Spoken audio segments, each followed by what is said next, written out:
Bonjour à toi qui a fait le choix de cliquer sur cette vidéo et de la découvrir. Je suis Yao Missa Amoudi, consultant en transformation numérique des fonctions financières et j'aide les directions financières à digitaliser leurs processus, leur pilotage et leurs compétences. Et dans cette série que j'ai nommée Fabrique Force, je te distille Fabrique tel que on pourrait l'utiliser dans une direction financière. Et donc, si tu aimes ce contenu, je te propose de liker, de repartager et de faire monter la sauce. Alors, précédemment, nous avons vu l'utilité des domaines et comment on pourrait créer un domaine sur Fabrique. Et dans cette vidéo, je te propose de travailler sur l'espace de travail qui est une partie prenante des domaines. Alors, pourquoi on devrait utiliser les espaces de travail dans Fabrique?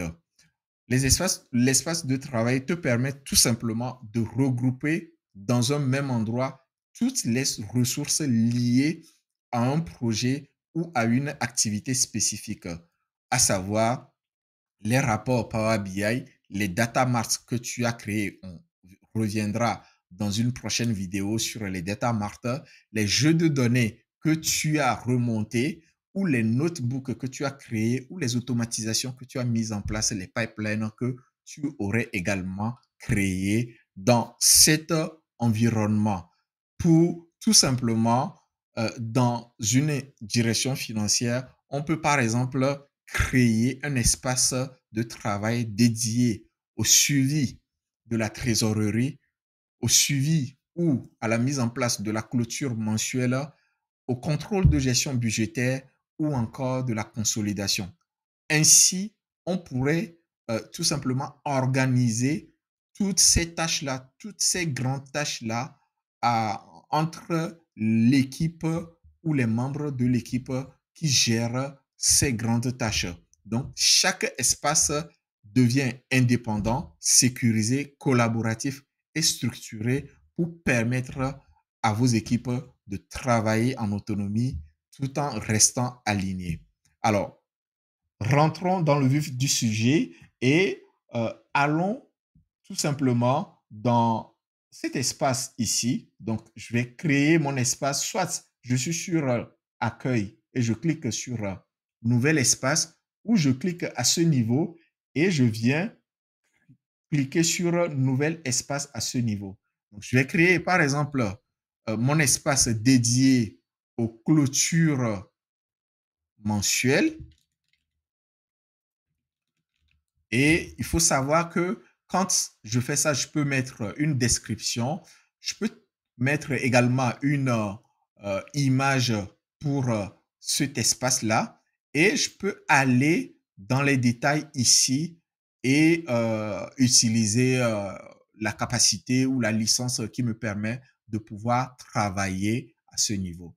Donc, je vais créer mon espace et comme précédemment, nous avons vu comment on pourrait rattacher un espace à un domaine. Je vais attribuer cet espace que je viens de créer à un domaine. Donc, je vais aller dans paramètres de cet espace et, et en étant sur l'onglet général, je vais retrouver les domaines. Ici, on a rattaché d'office euh, l'espace clôture mensuelle à comptabilité. Et si ce n'était pas le cas, je vais modifier tout simplement à ce niveau pour pouvoir retrouver les éléments, enfin, pour pouvoir savoir que ma clôture est rattachée à mon domaine euh, finance ou marketing ou opération à ce niveau. Donc, dans ces espaces-là, dans les paramètres, il y a plein d'autres choses qu'on peut faire à ce niveau et on pourrait, par exemple, affiner la licence. On peut changer de licence ici. On peut mettre une connexion à Azure, sachant très bien que dans Azure, on peut créer des espaces de stockage, des entrepôts ou travailler la donnée, stocker la donnée à plus grande échelle. On peut tout simplement également travailler sur les intégrations Git. Ça, quand on veut faire du DevOps pour pousser notre traitement de données un peu plus loin, on peut également faire une intégration Git ici. On peut travailler sur le paramétrage de OneLake, qui est la nappe souterraine à toutes les charges qu'on a dans Fabric. Et on peut travailler sur l'identité de l'espace de travail. On y reviendra dans des vidéos prochaines pour travailler très bien sur ces éléments-là. Et donc, on peut parler de Power BI, on peut parler des sécurités du réseau, de la supervision également sur la partie Event House. On y reviendra, comment on crée un Event House ou des éléments qui sont rattachés au Event House, en l'occurrence Event Stream. Et plein d'autres choses au niveau du paramétrage des Apache Airflow. On peut également les travailler à ce niveau. Alors, quand on a dit ça dans un espace de travail, on peut créer plein d'autres choses, hein.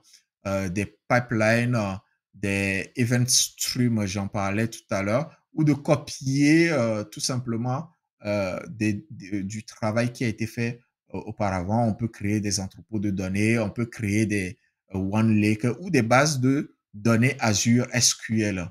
Et dedans, nous avons également la possibilité d'aller affiner des choses, aller chercher de la donnée, tout simplement ici, en mettant en place soit des pipelines ou des magasins de données.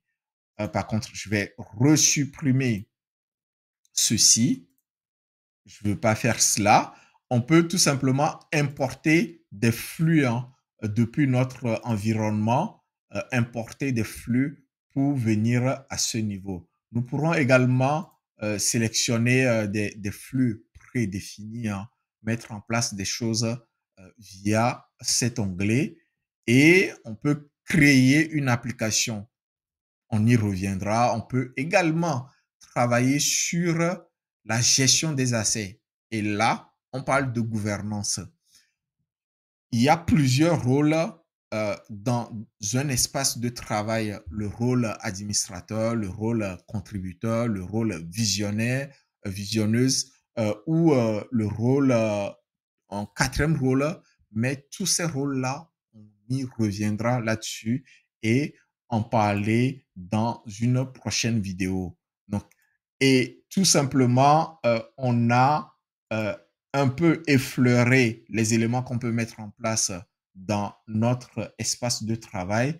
On peut également créer des dossiers, hein, pour classer nos données ou nos fichiers ou les travaux qu'on fait dans cet espace-là. Dans la clôture, on peut tout simplement mettre en place les provisions. Dans la clôture, on peut mettre en place des fichiers qui vont nous permettre de passer des écritures de fin d'exercice. Dans la clôture, on peut passer plein d'autres choses. Donc, pour pouvoir mieux organiser tout cela, on devrait créer des dossiers pour paramétrer tout cela.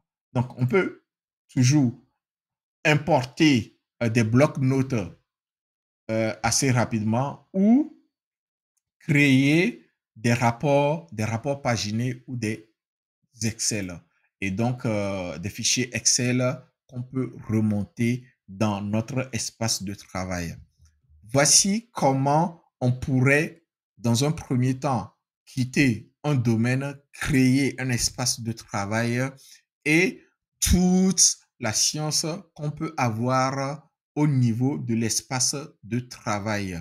Et quand on va tout simplement parler de la logique data mesh, les espaces de travail deviennent des ateliers des équipes métiers. La direction financière peut ainsi créer, publier, partager ses produits de données sans dépendre de la DSI pour chaque demande. Et donc, par exemple, la comptabilité peut créer ces éléments à lui ou à elle plutôt, ou le contrôle de gestion peut créer ces applications, ces pipelines ou ces automatisations et qui seront affiliés aux équipes du contrôle de gestion. Si tu me suis et que ce contenu t'intéresse, repartage ce dernier, like et abonne-toi à mon profil. Et si tu veux encore plus de ressources, abonne-toi à ma newsletter. Je suis Yao Messa Amoudji, consultant en transformation numérique.